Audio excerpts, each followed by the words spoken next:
Hello students, subject name is discrete time signal processing, which is also called as DSP. Before they used to call the subject as digital signal processing. Now it converted to discrete time signal processing.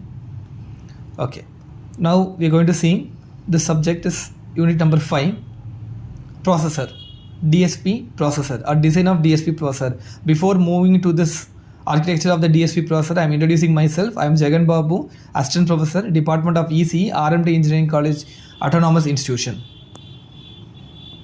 The prerequisite of this subject is signals and system. Application of this subject is wireless communication, satellite communication, image processing, speech processing, etc.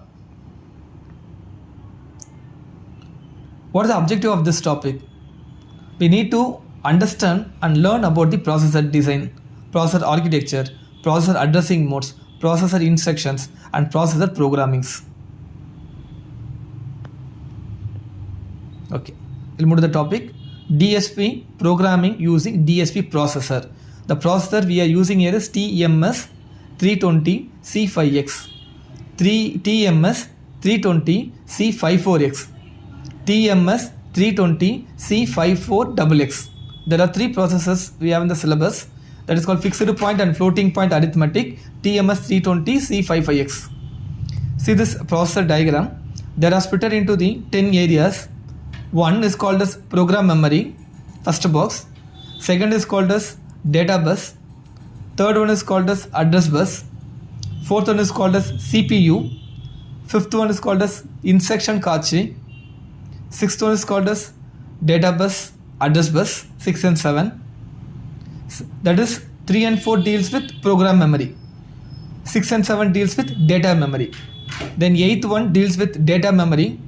The 9th one deals with controller, that is input and output controller. 10th one deal with the output data. So input to the output data. Okay, we'll go to the block by blocks. First one is program memory. So all the data we use with any arithmetic operation or any performations of the any instructions to be programmed, that is in the program memory. Once program memory, it's going to come into the concept called address bus and data bus. PM address bus and PM data bus, that is purely deal with only with the program. Next it moved to the CPU. CPU, you know very well, central processing unit. All the data going to be stored only with the CPU. It's a main, like in a memory of this full program.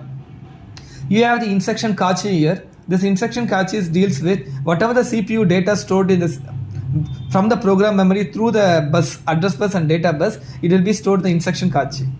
Then it come to the address bus in data memory. Data memory address bus and data memory data bus. All the data memories are be stored in the address bus and data bus here. Next we have the data memory, only data. There we have the program memory. Here we have the data memory. Data memory will not take any program, only the data. All the data are stored in the CPU, through it come to the data memory. Then finally we have the output through only the controller. This controller is a transducer method, like input and output. Both way it will be controlled in terms of input as well as the output.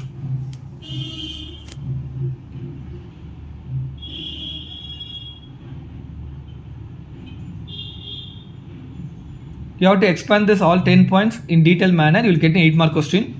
Basic DSP programming, DSP processor architecture. Based on this, any architecture, any instructions can vary. Thank you, students.